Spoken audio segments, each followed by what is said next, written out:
오늘 저와 여러분은 조금 생소한 그런 말씀을 한번 나눠보도록 합니다.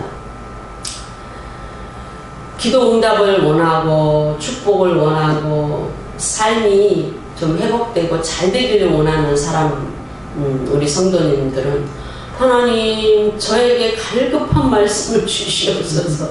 근데 지금 제 상황은 진리의 말씀을 듣는 것보다는 축복의 말씀을 듣고 싶습니다. 이런 분들이 계셔요. 그쵸? 저 역시 그런 시간이 아주 길게 있었답니다. 그러나 여러분, 하나님의 말씀이 곧 축복입니다. 하나님 진리의 말씀이 그 마음밭에 떨어질 때 축복이 시작이 되는 것입니다. 성경적으로 복은 뭐냐 하면은 하나님이 우리와 함께 하신다는 의미입니다. 창세기에서 계속 아브라함을 통해서 복을 얘기하실 때 원어적인 의미로 내가 너와 함께 하겠다. 그러니까 너는 본토 아비 친척집을 떠나라. 그래서 너는 복의 근원이 되리라. 복이 되리라. 이렇게 말씀하셨어요. 결국은 그게 무슨 말씀이냐면 너는 내 말에 순종하고 아멘하고 내 말대로 할 때 내가 너와 함께함으로 말미암아 너의 모든 것은 부족함이 없게 되고 너는 그 내가 너에게 허락한 모든 것을 너는 이루게 되리라. 이 말씀입니다. 그게 복이 되리라 라는 의미지.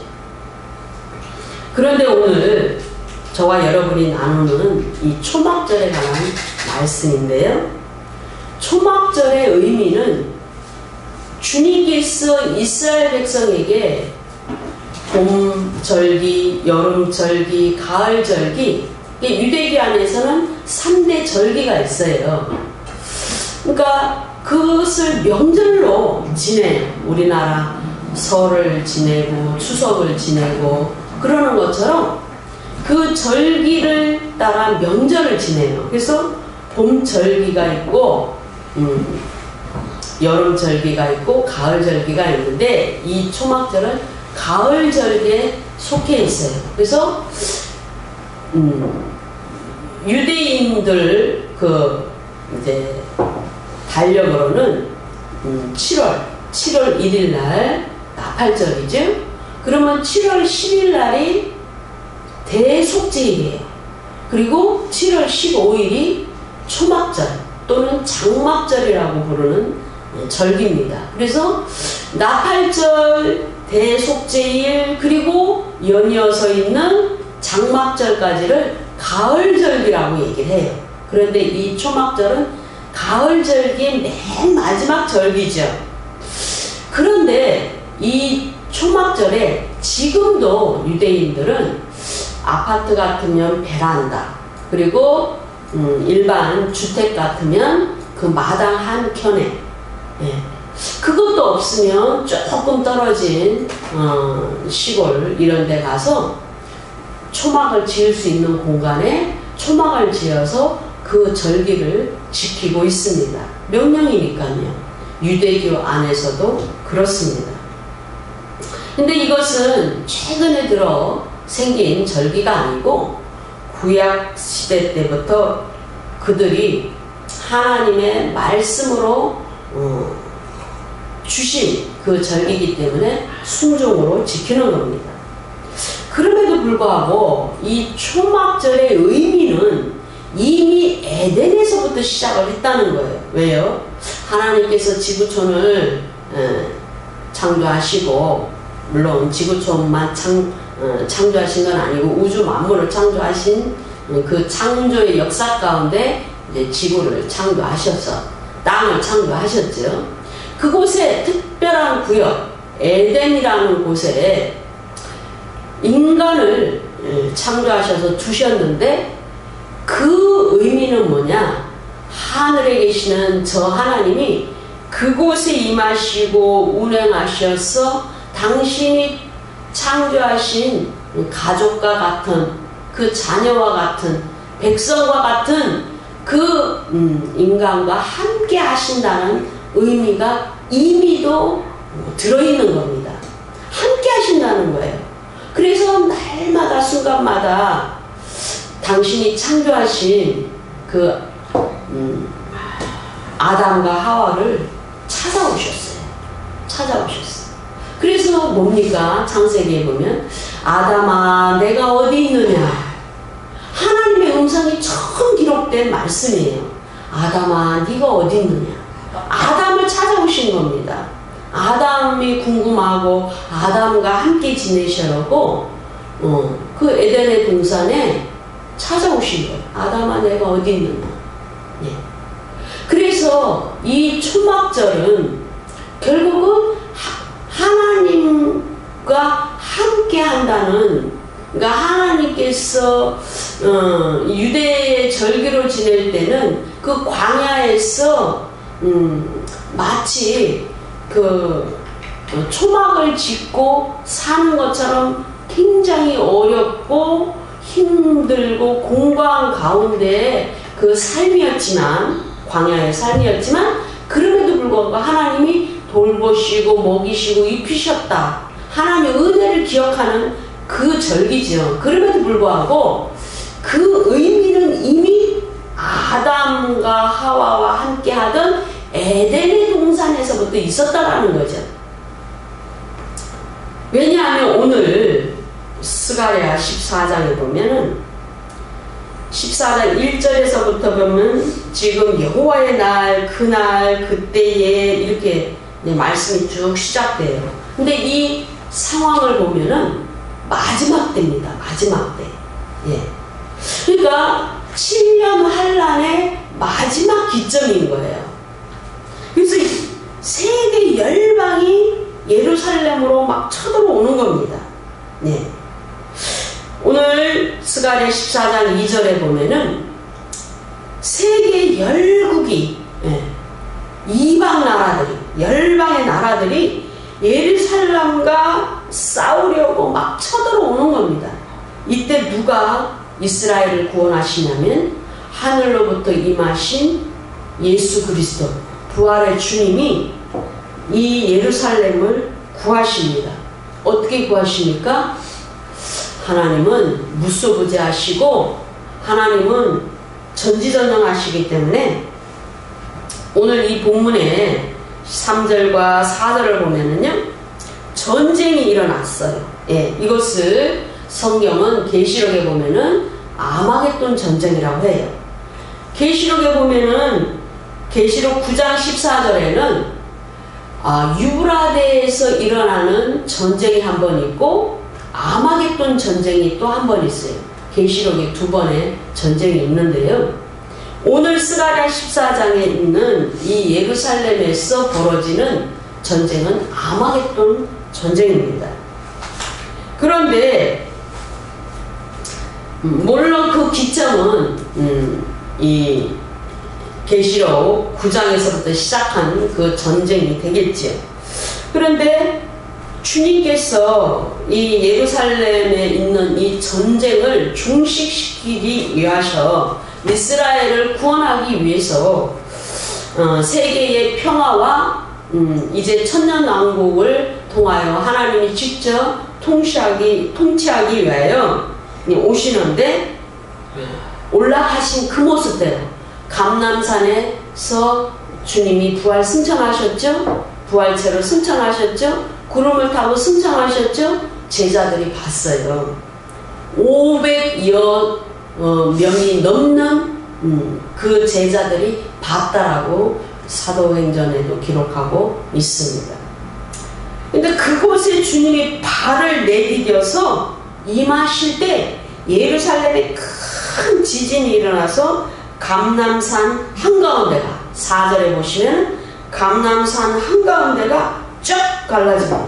쫙 갈라져서 동서로 갈라져서 골짜기가 생기고 그 땅이 북으로 절반이 북으로 밀려나고 또 절반은 남으로 옮겨져서 그것이 평평하게 되면서 또 갈라진 그곳은 깊은 골짜기가 되고 또 스가랴 14장 10절에 보면 예루살렘이 가장 이 지구촌에서 가장 높이 들어 올려진다. 지각 변동을 통하여 융기가 되어서 가장 높이 들려서 본처에 있게 된다라고 말씀합니다. 이것이 주님이 아마겟돈 전쟁을 통하여 이 땅에 임하실 때 예루살렘을 중심으로 한 인근의 지형의 변화가 있는 큰 놀라운 지진의 현상입니다. 이름으로 통해서 예루살렘을 치러 왔던 모든 사람들이 이제 하나님의 징계를 받게 되고 하나님께서 그들을 치심으로 말미암아 그들이 대패하고 그들이 대부분이 죽게 됩니다. 근데 그 죽는 모습이 핵전쟁을 통한 그 죽음을 연상시키는 현상으로 표현되고 있어요. 오늘 화면에는 안 올렸지만 스가랴 14장 12절에 보면은 막 쌀이 제 발음이 안 좋습니다. 쌀이 이 육신의 살이 막 썩어요. 순식간에 썩습니다. 그 재앙으로 말미암아 눈이 구멍 속에서 막 썩어요. 그리고 혀가 입속에서 썩는다라고 했어요. 이거는 완전히 방사선 노출에 의해서 금방 이렇게 사그라드는 그런 모습과 흡사하다. 명확하게 우리가 미래를 알 수가 없기 때문에 우리가 아는 지적인 과학적인 근거로 인해서는 그렇게밖에 해석할 수가 없다라는 겁니다. 그렇죠. 지금으로 봐서는 언제든지 핵전쟁이 일어날 수 있는 가능성은 충분히 있지요. 그런데 오늘 메인 본문인 스가랴 14장 16절에 보시면 예루살렘을 치러 왔던 열방의 많은 나라들 중에 남은 자가 해마다 올라와서 그 왕 만군의 여호와께 숭배하며 초막절을 지킬 것이다 그랬어요. 오늘 제가 왜 이 본문을 이제 특별히 정했냐 하면은 요즘 계속적으로 이 교회 안에서 하나님이 정리 작업을 하십니다. 교회 안에 정화 작업을 하셔요. 그래서 이단의 문제가 굉장히 이렇게 대두가 되고 그것을 주님이 청소하신다라는 느낌을 떨쳐버릴 수가 없고 그렇습니다. 그런데 우리가 이 대한민국 안에서도 이 장막 성전, 장막 교회 이단에 대해서 많이 다뤄졌어요. 이미도 오래전부터 이제 그것이 다뤄졌고요. 그런데 이것은요, 이 일이 일어날 때는요, 성취될 때는 천년왕국됩니다. 그러니까 장막을 피신다는 의미는 요한복음 1장 14절에 보시면 주님께서 육체로 이 땅에 오셔서 우리와 함께 거하신다라는 장면이 나와요. 그 말씀을 사도 요한이 기록했어요. 사도 요한이 하나님께서 마리아의 태를 통하여 육체를 예비하셔서 육체 안으로 들어오시고 그 육체를 통하여 세상 안으로 들어오신 것을 뭐라고 표현하시냐면은 우리와 함께 육체로 오셔서 우리와 함께 거하신다라고 표현하셔요. 그래서 헬라어로 에스케네센이라는 이 단어는 테버나클이라는 성막에서 사용하던 히브리 용어와 똑같아요. 뭐냐면 성막을 치다, 장막을 치다, 초막을 치다 라는 그런 표현이에요.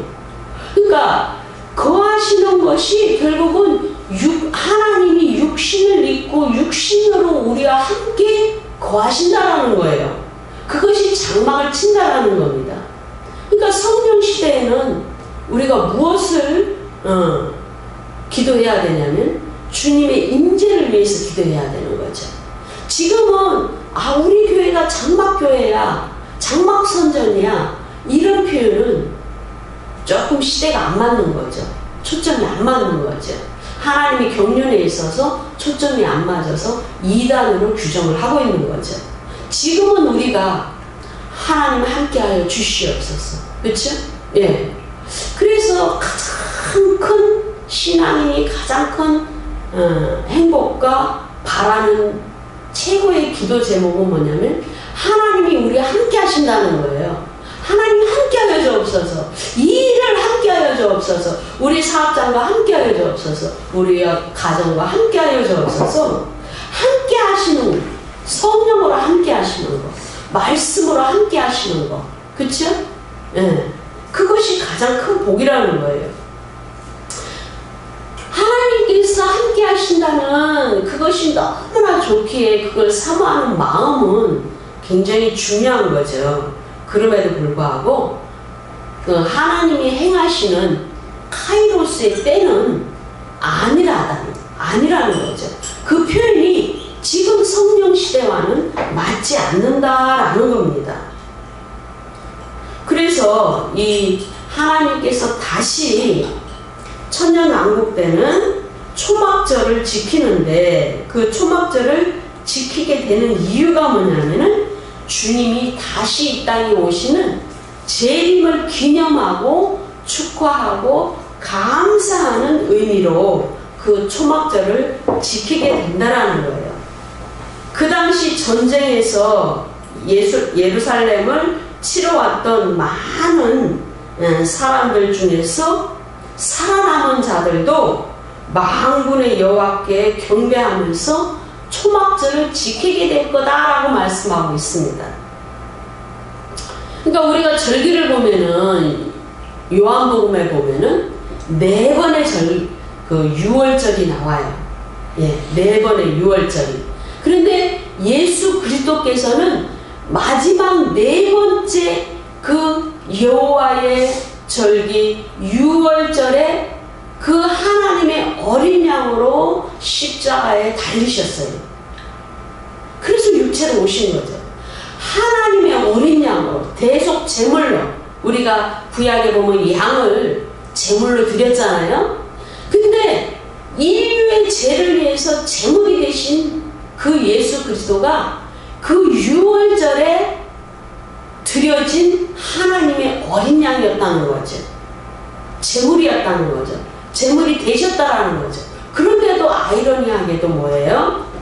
그 유월절 절기에 그 당시에 예루살렘 성전에서는 그 유월절 절기를 지키기 위하여 대제사장이나 제사장들이나 이런 사람들이 그 종교 지도자들이 진짜 하나님의 어린 양 되실 예수 그리스도가 예루살렘에 입성하여서 계신 것도 모르고 한쪽에서는 제물제사, 제물제사를 준비하면서 영 하나님이 하시는 일과는 상관이 없는 종교적인 행위를 했다는 것이 너무나 놀라운 거죠.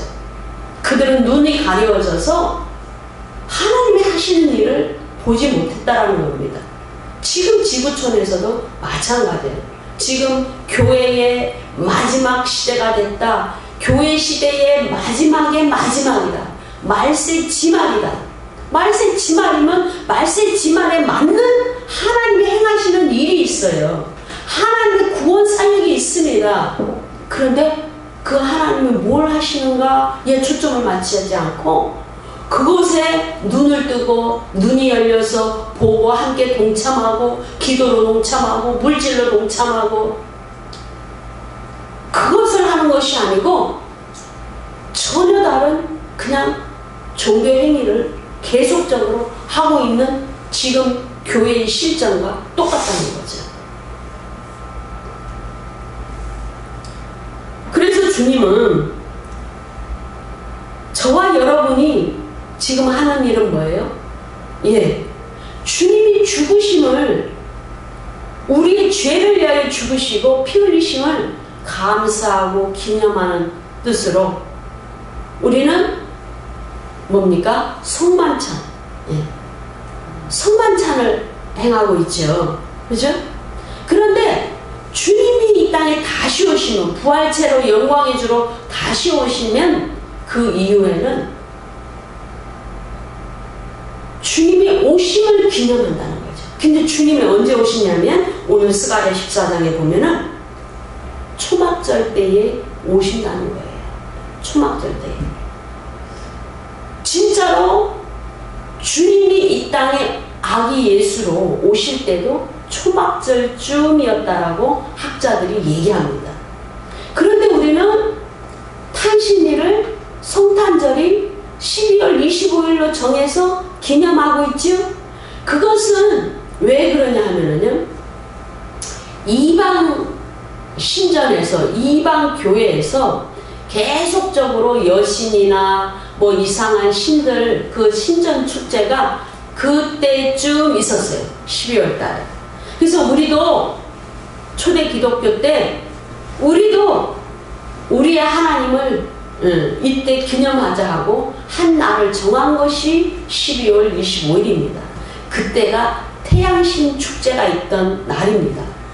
그래서 그 날로 정해진 거지, 주님이 오신 때는 초막절쯤이라고 얘기합니다. 왜 그러냐면요, 주님이 오실 때 목자들이 다 양떼를 지키는 그 목자들이 찾아와서 경배했잖아요. 그죠?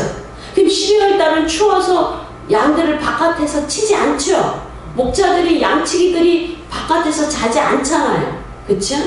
그래서 학자들이 추정을 하기를 성경적으로, 주님이 이 땅에 장막으로서, 그 육체가 장막으로서 우리와 함께 거하시려고 오신 때도 장막절쯤, 초막절쯤이고, 그리고 주님이 3년 반 동안 이 땅에서 사역을 하셨잖아요. 복음 사역을 하시고 십자가에서 죽으셨잖아요. 그 사역을 시작할 즈음도 장막절이었다라고 이야기를 하고 있습니다. 제가 오늘 땀을 나고 막 몸에 이상한 현상이, 노화 현상이 나서 그런지 발음이 좀 안 됩니다. 네. 그래서 보세요. 장막절이 가을이에요. 여러분 달력을 한번 생각해 보세요. 1년을. 장막 가을쯤 사역을 시작을 해서 한 바퀴 뺑 돌아오면 첫 번째 봄 절기 6월절이 다가오죠. 네. 그래서 또 쭉 시작을 해서 몇 번째, 마지막 4번째. 네. 그러니까 장막절에서 3번, 3년이면 장막절로 끝나죠? 그럼 그 장막절에서 봄절기인 6월절까지 6개월이라는 거예요. 그래서 3년 반이라는 겁니다. 실제적으로, 이 성경적으로도. 그리고 요세푸스 기록이나 여러 역사서에 보면 그것이 증언으로, 기록으로 남아 있습니다. 그러니까 주님이 초림 때도, 육체로 오신 그때도 장막을 치셨습니다. 그래서 마태복음 17장 4절에 보면은요, 변화산 사건이 나와요. 변화산 사건. 근데 이때도 그것이 굉장히 중요한데요. 마태복음 17장에 보면은 지금 주님의 제자 이너서클 3명과 저 산에 올라가셨어요. 그래서 거기에 보시면 장막을 짓자, 초막을 짓자, 이런 표현이 나와요. 마태복음 17장 4절에 보면은 베드로가 얘기를 합니다. 주님, 주께서 많이 원하시면 내가 여기서 초막 3설 짓겠나이다. 하나는 주를 위하여, 하나는 모세를 위하여, 하나는 엘리야를 위하여 초막을 짓겠나이다. 이 뜬금없이 하는 말이 아니고요. 그때 초막절이었다는 거지요. 근데 왜 초막절에 이 변화된 모습을 보여주셨을까요? 모든 것은 계시입니다. 하나님이 행동을 하시든 예수님이 말씀을 하시든 그 모든 것은 계시의 말씀이고 계시의 상황이에요. 주님이 부활체로 빛나는 모습으로 이렇게 다시 오시는 때도 저 높은 산에 높이 올라가, 스가랴 14장에서 있었던 그 상황에 높은 산에 임하시는 그때가 초막절이라는 것을 우리는 스가랴 14장에서 이미 봤잖아요. 예언서에서 이미 우리는 알고 있습니다. 그래서 마태복음 17장 상황이 딱 떨어지는 거죠. 아하, 그런 암시가 있구나. 그런 계시의 암시를 우리에게 보여주는구나 하고 합니다. 그래서 마태복음 17장 1절에 보면 높은 산에 올라가셨다라고 말씀합니다. 그냥 높은 산이래요. 그렇죠? 예루살렘 주변에 산 이름을 정확하게 대지 아니하고 그냥 높은 산이라고만 표현하고 있어요. 마태가 산 이름을 기억을 못해서요? 아니요. 성령께서 마태가 기록할 때 그냥 높은 산이라고 말씀하셨기 때문에 마태가 높은 산이라고 한 겁니다. 그러면 왜 그러셨을까? 스가랴 14장 상황과 그 계시가 딱 맞는 거죠. 그래서 우리는 주님이 다시 부활체로 오셔서 이 땅에 그 부활체의 육신이 지금 우리 같은 육체는 아니지만 그 부활체가 우리와 함께 하신 이때가 장막절이고 초막절이기 때문에 그때도 역시 우리와 함께 하시고 장막을 친다라는 의미구나 하는 것을 알 수 있습니다. 그래서 우리는 요한복음에 보면은 4번의 유월절이 나오고 그리고 그 가운데 장막절이 나오는 것을 볼 수가 있어요. 요한복음 7장에 보면은 장막절이 배경이 됩니다. 근데 그 앞에 우리가 요한복음 5장에도 그렇고요. 또 그 앞에도 그렇고 6월절 명절이 나와요. 그리고 6장에도 4절에 보면 마침 유대인의 명절인 6월절이 가까운지라 그렇게 나옵니다.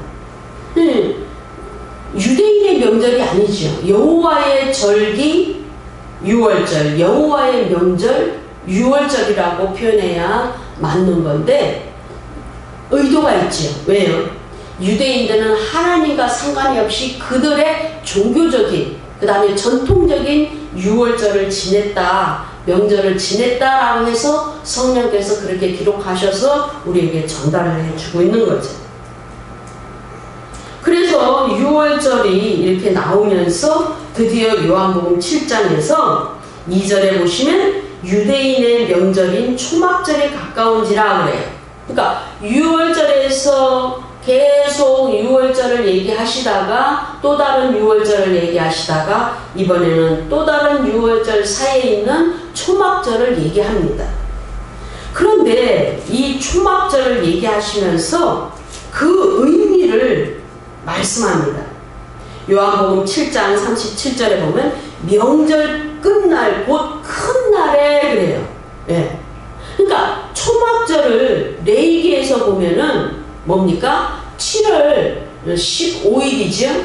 그런데 그걸 이제 일주일을 지내는데 마지막 끝날 마지막 날 그날이 또 큰 명절로 지내요.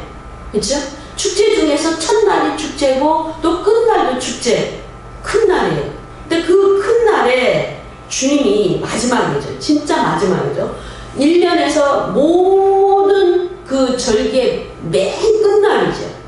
끝날 절기에 예수께서 서서 외쳐 가라사대 누구든지 목마르거든 내게로 와서 마시라. 나를 믿는 자는 성령의 이름과 같이 그 배에서 생수의 강이 흘러나리라 그랬어요.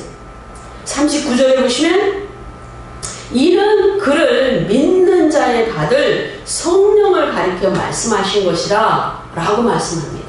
그러니까 초막절 절기를 지내면서 그들이 행동으로 해야 될 여러 가지 것들이 있어요. 저 개울가에 있는 시냇가에 있는 버들 우리 한국의 버들 이파리처럼 수양가지처럼 생긴 것도 꺾고 여러 그런 것을 꺾습니다. 레위기에 나옵니다. 그걸 꺾어서 성전에 이렇게 놓는 겁니다. 그럼 시들시들해지죠? 그럼 또 물을 줍니다. 그러니까 그 시들시들해지는 걸 보면서 물이 필요하잖아요. 그렇죠? 그래서 물을 길어 부어요. 그러니까 주님이 그걸 다 봤단 말이에요. 절기를 지내고 그 행위를 하면서 성도들이 봅니다. 이스라엘 백성들이 봅니다. 그러니까 뭡니까? 누구든지 목마르거든 내게로 와서 마시라. 내게로 와서 마시면 목마르지 않다. 영생의 생수를 줄 수 있다. 나는 그 생수를 줄 수 있는 사람이다. 그런데 그 생수의 강이 이제는 물을 기를 필요도 없는 생수의 강이 흘러나게 된다. 근데 그것이 뭐냐? 성령이다 라고 말씀하고 계시는 거예요. 그러니까 뭡니까? 봄절기에서부터 계속 지내서 맨 가을절기 끝날에 뭘 주시겠다고 말씀하셨냐면 성령을 주시겠다라고 말씀하고 계십니다. 그러니까 저와 여러분이 지금은 주님이 부활 승천하시고 나서 우리와 함께 하시지 않는데 그럼 지금은 장막이 거쳐진 건가? 아니요. 지금은 성령으로 함께 하시는 겁니다. 주님이. 성령을 우리에게 주셔서 부활의 주님은 승천하시고 지금은 성령으로 우리와 함께 하시는 겁니다. 그래서 지금은 교회 시대의 성령 시대에는 장막 성전이라는 표현을 사용하면 좀 이상한 거죠. 맞지 않는 겁니다. 성경적으로. 지금은 뭐예요? 성령교회가 맞는 거죠. 예, 그런 교회 많이 있죠. 이름이. 예, 뭐 성령 충만한 교회도 있고, 그쵸? 예, 생수교회, 그쵸? 예, 영생교회, 그런 이름이 있죠. 그것이 성경적으로 맞다라는 겁니다. 성령으로 함께 하시는 거예요. 예, 성령으로 우리와 함께 하시는 하나님. 근데 그 성령이 우리 안에 들어와 계십니다. 그래서 우리 안에 들어오시기 때문에 내 배에서 생수의 강이 흘러나리라 라고 주님이 말씀하신 이유입니다. 이 말씀을 받을 때는 몰라요. 제자들도 몰랐습니다. 언제 알게 되었습니까? 그들이 사도행전 2장에서 모인 무리들 가운데 성령이 오순절에 강림하심으로 말미암아 교회가 출범하면서 성령이 운행하시고 성령이 역사하시는 걸 보면서 하나님께서 예수님께서 이런 의미로 이렇게 말씀하셨구나 라는 것을 깨닫게 됩니다. 여러분, 하나님 늘 함께 하기를 원하시면 성령님을 찾으셔요. 예수님도 찾아야 되지만 성령님 찾으셔요. 그래서 조용히 목사님은 늘 이 손을 이렇게 하고 다녔답니다. 성령의 손을 잡고 다녔다는 거죠. 그치? 웨슬레 부흥 강사도 늘 말하기를 성령께서 함께 하시는 것이 가장 큰 복이다 라고 말씀하신 이유입니다. 이 교회 시대는 주님이 성령으로 장막을 치고 계시는 것과 우리와 함께 그 육신이 함께 하시는 것과 같다라는 의미입니다. 세 번째로 새하늘과 새 땅 시대에도 주님이 함께 하시겠다라는 겁니다. 주님은 늘 함께 하시죠.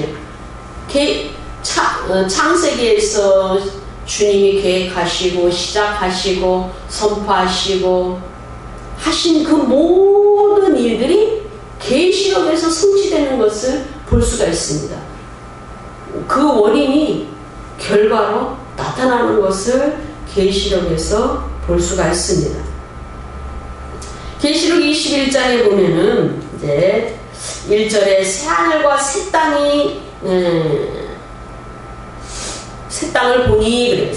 새하늘과 새 땅 시대가 열린 거죠. 예. 왜 새하늘과 새 땅이냐? 처음 하늘과 처음 땅이 없어졌다 그랬어요. 예.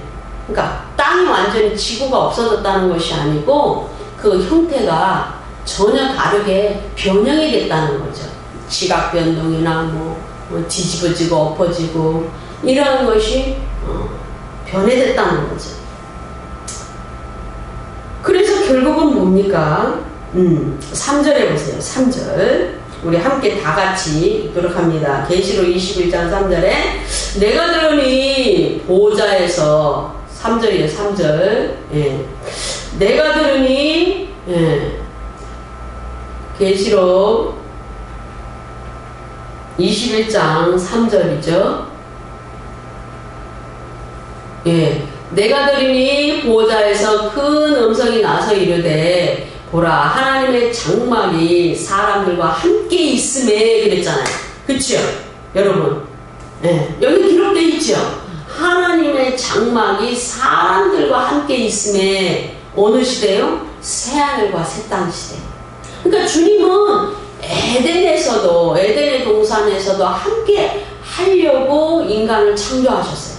노예로 부리려고 종교적인 막 숭배를 받으려고 no 아닙니다.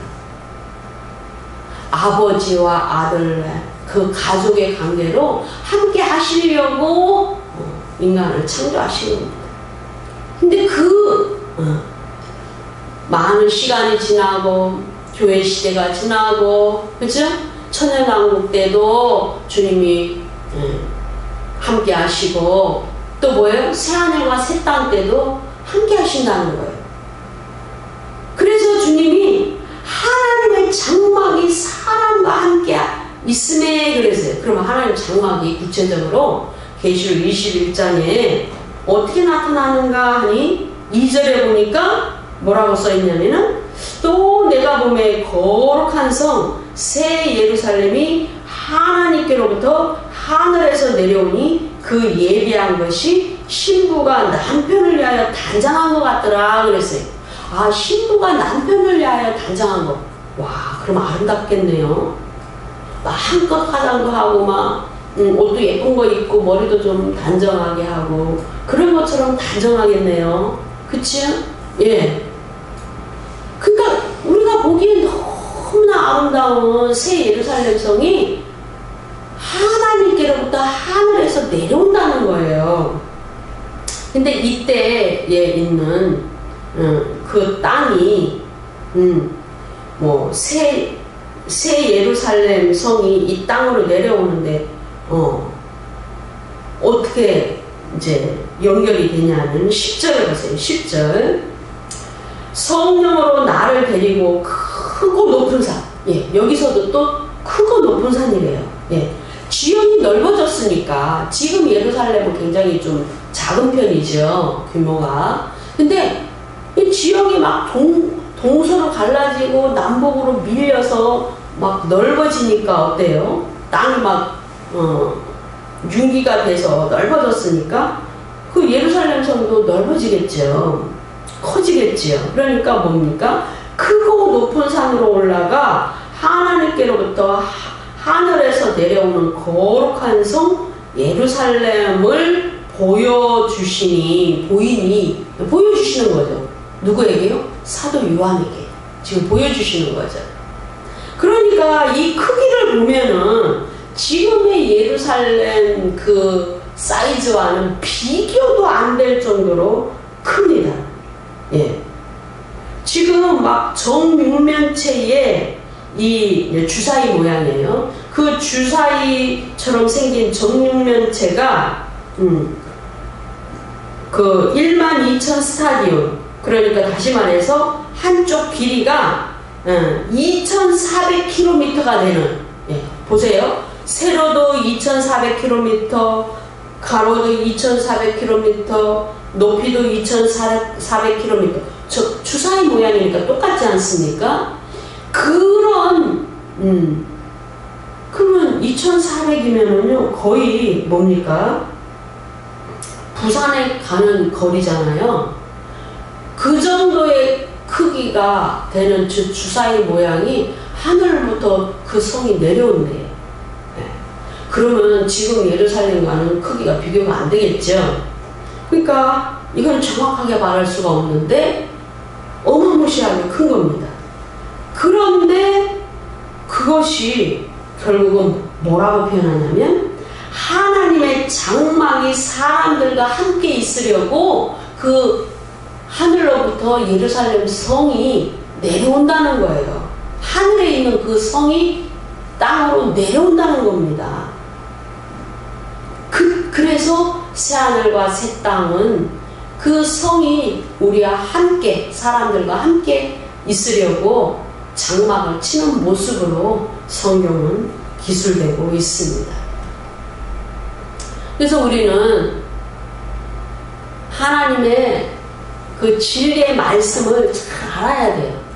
지금은 우리가 어떤 말씀을 사모해야 되고, 또 우리가 기도를 할 때 좀 초점을 맞춰서 기도해야 되고, 이런 것이 굉장히 중요합니다. 안 그러면 이단이 되는 것이고, 안 그러면 비진리가 되는 것이고, 이단 사설이 되는 것입니다.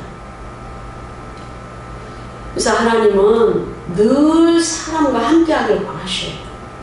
우리가 주님을 원하는데 주님이 싫어 이렇게 하실 분이 아니에요. 그러므로 우리는 늘 주님을 불러야 됩니다. 주님 함께해 주시옵소서. 내 기도를 들어주시옵소서. 이 문제를 해결해 주시옵소서. 그것이 주님이 임하십니다. 그 기도를 들으시고 임하십니다. 임하셔서 우리와 함께 하시고 문제를 해결하시고 복을 주시고 놀라운 일들을 행하십니다. 그래서 우리는 천년왕국 때도 그렇고 새하늘과 새 땅 때도 그렇고 이미 지난 에덴에서도 그렇고 또 이스라엘 민족이 그 광야 애굽에서 출애굽해서 광야에 있을 때도 성막이 이스라엘 12지파의 진영 가운데 있었잖아요. 그 성막 텐트를 침으로 말미암아 하나님 임재가 불기둥 구름기둥으로 이스라엘 민족과 함께 했잖아요.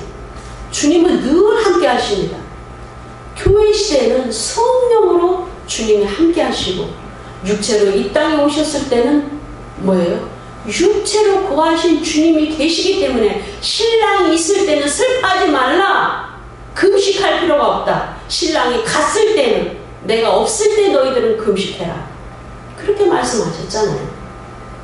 그러므로 우리는 늘 성령의 손을 잡고 우리가 모든 어려움들을 헤쳐나가고 소망으로 믿음으로 걸어가야 될 줄 믿으시기 바랍니다. 아멘. 기도합니다.